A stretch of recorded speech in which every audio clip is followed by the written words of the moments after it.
Bonjour les amis, shalom, shalom, j'espère que vous allez bien. Alors, on en est où dans notre étude? Parce que l'étude c'est la chose qui est la plus importante. Et comment on sait qu'on est, qu'on est bien aligné dans une étude? Eh bien, c'est parce qu'on le vit en fait. L'étude, c'est pas juste là pour se dire des mots, c'est surtout parce qu'on le vit. Voilà. C'est dans cette dynamique-là. Et quand on le vit véritablement, on ne le vit pas à moitié.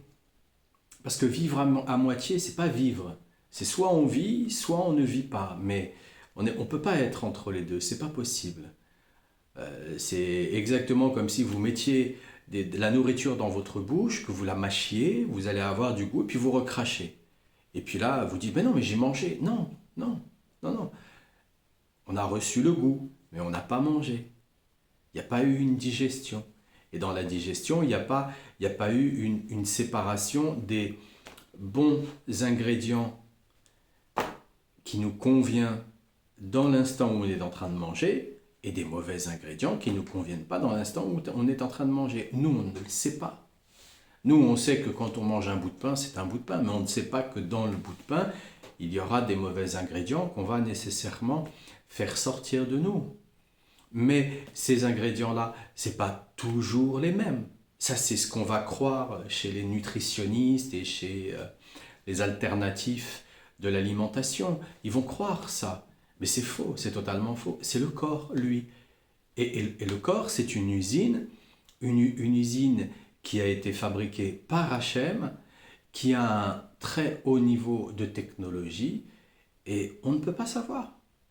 Parce que si aujourd'hui, là dans l'instant on mange un morceau de pain, il va y avoir certains ingrédients que le corps va prendre, et d'autres pas, peut-être que dans 2 heures, ça va être les ingrédients que le corps ne voulait pas et qui va prendre, et les ingrédients que le corps voulait, qui va rejeter. C'est lui qui gère. C'est lui qui gère. Donc tant qu'on cherche à comprendre avec sa psychologie, avec son ego, tant qu'on cherche à comprendre de cet ordre-là, on est complètement à la masse. Complètement à la masse, complètement à côté véritablement du message.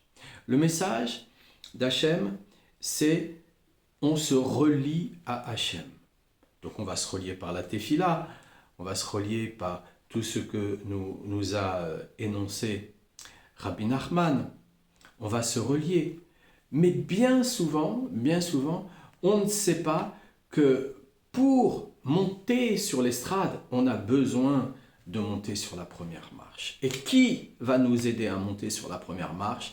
C'est le tzaddik. Si le tzaddik nous aide à monter sur la première marche, il va nous aider à monter sur la deuxième, et ainsi de suite, pour ensuite aller sur l'estrade au pied du trône du roi des rois. Mais auquel cas, on n'y arrivera pas. Auquel cas, on en est très loin. Et auquel cas, quand on monte, c'est aussi qu'on descend. Parce que tout ça ne cesse de monter et de descendre indéfiniment. Déjà, il nous faut trouver la marche. Et la marche, elle est tout le temps en mouvement.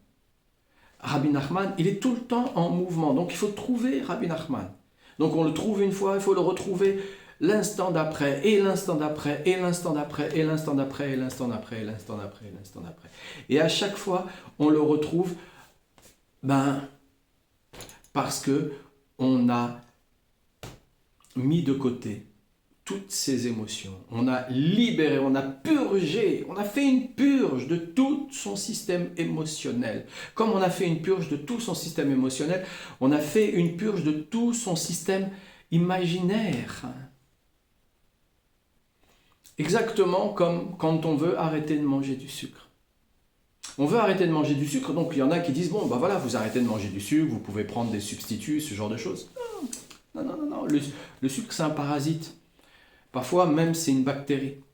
Parfois, même, c'est une champignon. Parfois, même, c'est les trois à la fois. Donc, c'est complexe, très, très, très complexe, parce que ça s'est mis dans les recoins du corps humain. Donc on doit commencer par purger. Donc on doit commencer par faire la chasse. Et en faisant la chasse aux parasites, bactéries, champignons qui concernent le sucre, alors à ce moment-là, on s'aperçoit que petit à petit, le sucre, eh bien, on y était attaché émotionnellement. On y était attaché psychologiquement. Parce qu'on va avoir une base matérielle, le corps, avec ce que je viens d'énumérer, parasites, bactéries, champignons, mais aussi on a une base émotionnelle. Voilà, on a mangé un morceau de sucre, un chocolat, on a bu un petit chocolat, on a pris un petit gâteau. C'était la fête, c'était l'anniversaire, c'était joyeux, c'était un moment où on était fatigué, après un moment de travail, c'était après le repas, parce qu'on était invité ou parce qu'on invitait des gens. Bref, il y a une situation qui s'est gravée avec l'émotion. Donc dès qu'on va arrêter, on veut arrêter l'émotion, la situation, elle, en elle-même, elle réapparaît, mais d'une forme différente. Parce que ça a changé, ça a évolué, on est passé déjà à autre chose, on a avancé dans le temps. Voilà. Et puis, psychologiquement, dans quel état d'esprit on était psychologiquement à ce moment-là? Alors, on peut recevoir des gens, mais en même temps, on est fatigué, on était content de les recevoir, mais en même temps, quand ils arrivent, on s'aperçoit que il va falloir que je leur donne de l'énergie, de la pulsion, parce que ils sont trop mous, ils sont trop fatigués, la journée, la semaine, elle a été dure, etc. Bref, il y a beaucoup de circonstances. Beaucoup de circonstances. Et à chaque fois, il faut purger. À chaque fois, il faut purger. Donc, s'attacher à Rabbeinu, s'attacher à Hachem, ça commence un jour et ça ne finit pas. Ça ne finit pas, ça ne peut pas finir. C'est à chaque fois, on y revient, on y revient, on y revient, on y revient, on y revient. Et au passage, qu'est-ce qu'il fait Rabbeinu au passage? Au passage, Rabbeinu, il nous envoie des flèches parfois sur des choses qu'on n'aurait pas vues en nous, sur des choses qu'on n'aurait même pas imaginé que ça pouvait être encore là. Parce que on a des réflexes. Parce que le corps, lui, eh bien, quand il dort, il fonctionne toujours. Donc il fonctionne comment? Par réflexe. Donc il a des réflexes lui-même. Mais si nous n'avons pas mis cette conscience dans les réflexes, et les réflexes dans cette conscience, parce que ça doit être vice-versa, eh bien, si on n'a pas fait cela, alors à ce moment-là, Rabbeinu, lui, il le voit. Et il sait exactement ce que nous avons besoin. Quand on dit on mérite, c'est ce qu'on a besoin. C'est un besoin, c'est fondamental pour notre évolution. Fondamental pour notre évolution. Et dans ce processus,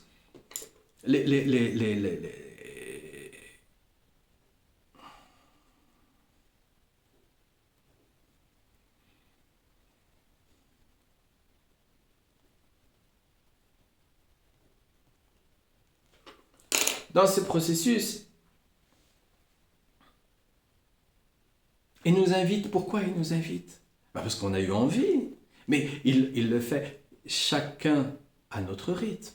Pourquoi il le fait chacun à notre rythme? Parce que lui-même, tout ce que je viens d'énoncer là, lui-même le connaît parfaitement. Lui-même, il est à la racine même de ces choses qui sont exactement parfaites. Et dans cette racine-là, il est tellement ferme dans cette racine-là, que son temps sur la terre a été écourté. Parce que lorsqu'on est vraiment ferme à tous les niveaux, ça y est, notre temps est terminé.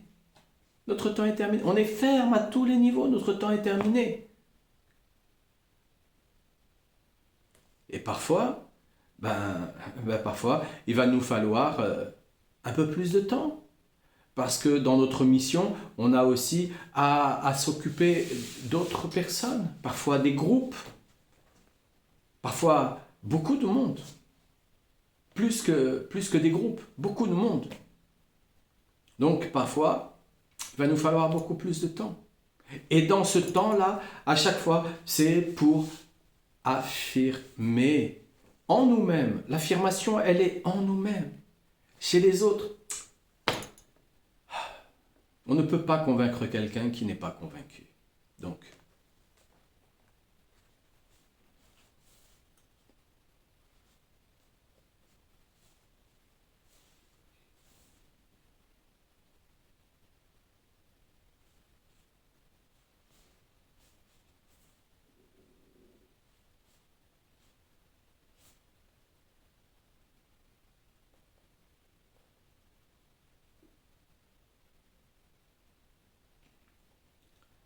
voilà. Il nous explique que lorsqu'on est fermement attaché à la Torah, on reçoit son souffle de vie. Et son souffle de vie qui est empreint de sainteté, eh bien, fait en sorte que tous les chefs des saves, tous les maîtres de l'impureté, tous les maîtres de l'esbrouf, du phénomène incroyable qui fait croire que par des coups de pression, parce que ils haussent le ton, parce que ils ont des gestes agressifs, parce que ils ont de l'argent, parce qu'ils ont de la connaissance, ces coups d'esbrouf, eh bien, ils finiront par capituler. Ils finiront par disparaître. Ça disparaît. Ça disparaît. Je ne sais pas si vous avez déjà travaillé la terre, si vous avez déjà eu un terrain, un petit jardin par exemple. Parfois on a des mauvaises herbes, mais vraiment des mauvaises herbes, pas des herbes qu'on peut recycler, qui peuvent aider d'autres, comme en permaculture et ce genre de choses, où aujourd'hui beaucoup sont obligés d'apprendre parce que sinon ils enlèveraient tout. Ils pensent que ça devrait être comme dans leur salle à manger, aussi propre et aussi net, sans poussière. Non, pas ça. Mais il y a vraiment des mauvaises herbes avec des racines. Et ça donne des espèces de ronces qui attirent des insectes qui font qu'ils sont porteurs de maladies pour les légumes qui sont en train de pousser. Quand on commence à les enlever, eh bien, parfois, ça va s'arrêter au bout de 3 ans. Mais on va les enlever tout le temps. Tout le temps. Ça pousse tout le temps. Ce truc, ça pousse tout le temps. Et parfois, ça met encore plus de temps. Parce qu'une fois qu'on a terminé de l'enlever, eh bien, comme un fait exprès, le vent a fait que il y a une graine qui est venue à cet endroit-là. Et la terre, elle était prête. La terre, elle était prête parce qu'elle a déjà accueilli cette mauvaise herbe. Bien, c'est un peu la même chose ici sur la terre. C'est tant que nous vivons avec cette pollution psychique, parce que on n'est pas retourné vers le tzaddik.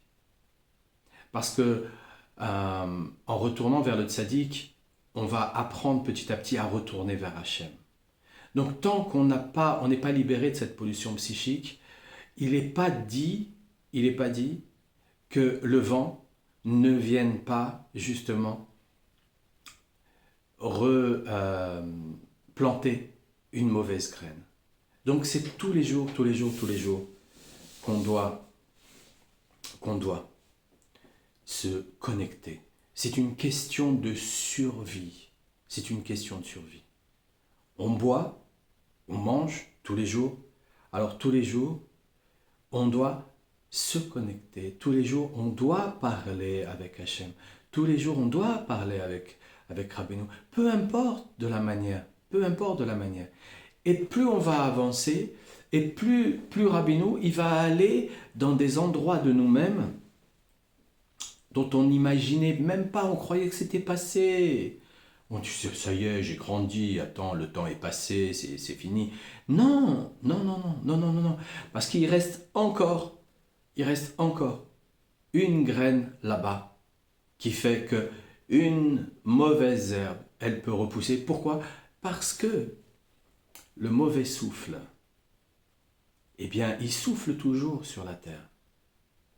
Donc, s'armer de patience, s'armer de courage, s'armer de détermination, s'armer de volonté, de vouloir. Et si on tombe, c'est pas grave. C'est pas grave. Au moins on aura vu. Au moins on aura vu. Et de là où on est tombé, à cause de quoi on est tombé, au moins on a vu. Et c'est parce qu'on a vu qu'on peut se relever. Auquel cas, non, on ne se relevait pas. C'est pas grave. Les gens qui sont forts, ce sont les gens qui se relèvent. Mais il n'y a pas une date prescrite. Chacun se relève à son rythme. Parfois, on va prendre du temps pour se relever. Parce qu'on est vraiment, vraiment, vraiment, vraiment fatigué. L'expérience, elle nous a vraiment, vraiment, vraiment fatigués. C'est fatigant de vivre sur la Terre. C'est fatigant d'être parfois dans des expériences avec des gens qui, on va leur donner beaucoup et puis au final, ils vont se retourner parce qu'ils vont être gonflés dans l'orgueil et dans l'égoïsme et ils vont croire que c'est comme ça ils doivent avancer.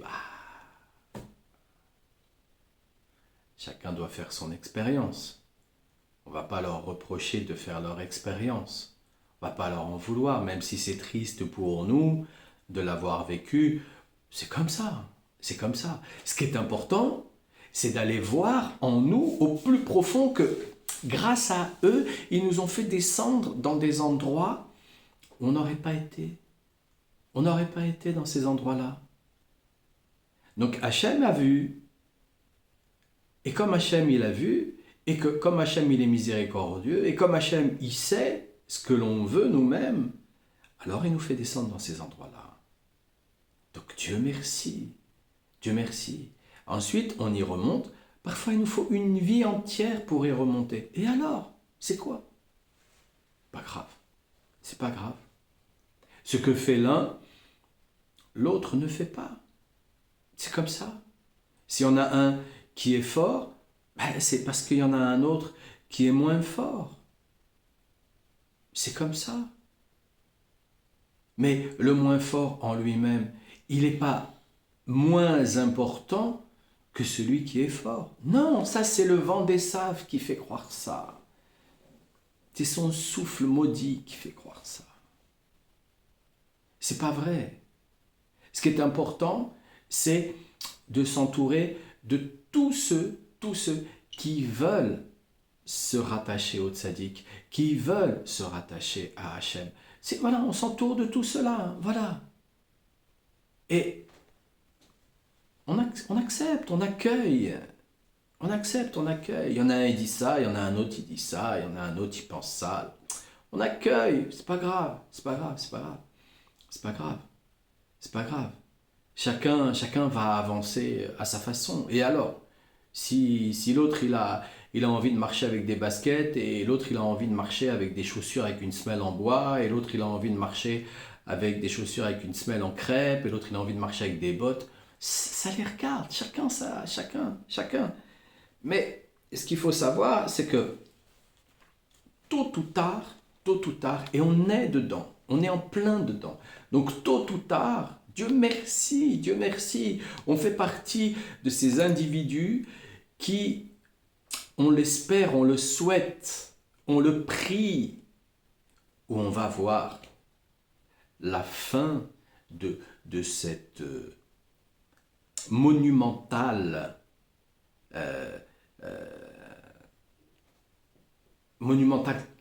carnaval. C'est un carnaval. Un carnaval. Ils sont tous déguisés. C'est un carnaval. On va voir la fin. On va voir la fin. Et donc, tous ceux qui se seront attaché au tzaddik, à Hachem, tout cela, ça y est, ça y est, ça y est, ça y est. On a fait déjà le plus dur. Qu'on recommence tous les jours, qu'on recommence à chaque instant. On a fait le plus dur. On a fait le plus dur. Trouver le tzaddik. On a fait le plus dur. Parce qu'il est tout le temps en mouvement. C'est pas parce qu'il est à Ouman. Non, il est tout le temps en mouvement. Tout le temps en mouvement. Donc c'est quelque chose où on doit toujours se dépasser. Parce qu'en même temps, il dit, il n'aime pas les vieux. C'est quoi un vieux? C'est quelqu'un qui a lâché ses rêves. Dès qu'on a un rêve et on le tient, c'est bon, on va le faire.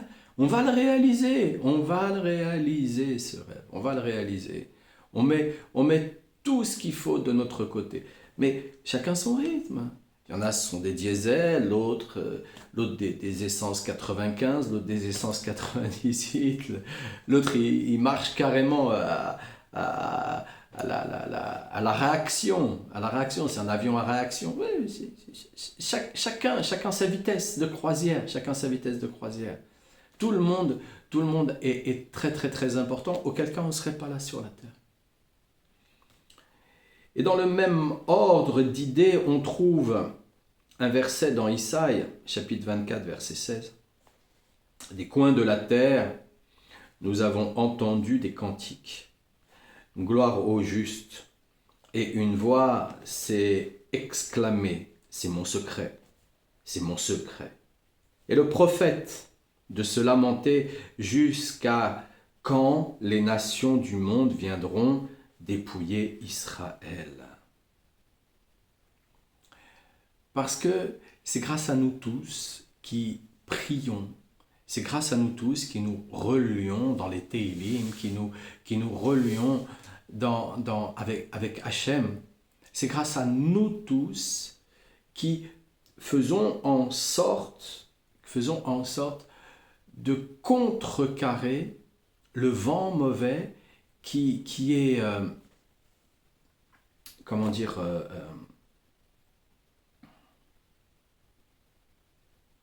plus lourd, beaucoup plus lourd parce qu'il touche une masse importante de la population qui se laisse totalement aller là-dedans. Aujourd'hui, on leur dit faut être blond, alors ils sont blonds. Demain, on leur dit faut être brun, alors ils sont bruns. C'est très très très très très très lourd, très lourd de conséquences, Mais il y a toujours le souffle du tzaddik qui fait que dans le lot, il y en a toujours un chaque jour. Alors je ne connais pas la quantité de personnes, mais il y a au moins une personne chaque jour qui ouvre les yeux et qui dit non, ça suffit, j'arrête, c'est là où je vais maintenant. Donc grâce à Dieu, il y a toujours ce dynamisme qui est là. Les coins de la terre font allusion au tzitzit, où se trouve le souffle de vie symbolisé par la harpe de David Ameller, qui se mettait à faire entendre de la musique sous l'effet du vent du nord. Donc David Ameller, lui, il n'y avait pas de réveil à l'époque. Il n'y avait pas de réveil. Donc il mettait sa harpe, il ouvrait la fenêtre de son balcon, il mettait sa harpe du côté du nord, et il savait que quand le vent du nord soufflait, alors là, il était à Ratzot. Et donc, il se réveillait.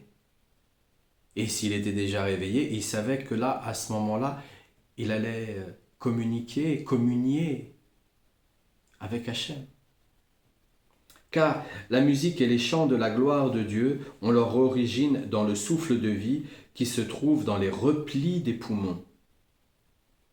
Dans les replis des poumons. Le dernier souffle de vie.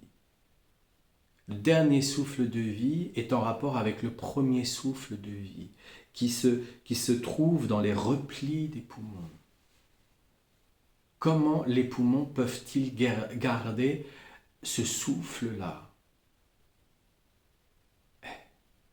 Même eux, les médecins, ils ne savent pas. Même eux, ils ne savent pas. Alors, ils se tardent, ils se vantent. Mais non, c'est une œuvre complète d'Hachem, ce corps. Une œuvre complète d'Hachem. Donc déjà qu'on n'arrive pas à comprendre comment il fonctionne réellement le corps, alors quand on essaie de chercher à comprendre les voies insondables d'Hachem, non, c'est pas comme ça. C'est pas comme ça. Ça se fait en se connectant au tzaddik et ça se fait en analysant ce qu'on est en train de vivre dans la journée où on est en train de le vivre, quoi. Dans le moment même où on est en train de le vivre. Si on essaye comme ça de faire un comeback sur le passé et d'essayer de revenir, etc., etc. Regardez tous ces gens qui vont faire des analyses chez les psys. Ils mettent énormément de temps pour essayer de comprendre juste une petite chose, se sortir des fois de une culpabilité. Ils mettent parfois 10 ans de leur vie. Parce que c'est... Alors que quand on prend un tikkun à Klali, qu'on va sur le kever de Rabbeinu, ça peut aller très vite, très vite, très très vite, très très vite, très très vite. Pourquoi ? Parce qu'il nous connaît plus que nous nous connaissons. C'est pour ça. Et le verset peut être compris de la manière suivante. Nous avons entendu des cantiques. On peut dire qu'il s'agit de la musique émise par la harpe de David Ameller, qui incarne le souffle de vie apparenté au tzitzit. Là, il nous indique que les tzitzit, eh bien, il nous fait référence à la harpe de David Ameller avec laquelle il jouait les Teilim. Et il nous indique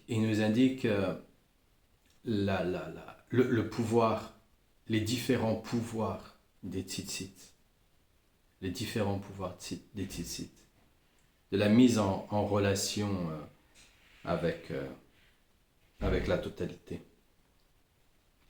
Et des coins de la terre, c'est-à-dire que grâce à la Torah, qui est un chant de gloire à Dieu, on arrivera à vaincre les mécréants.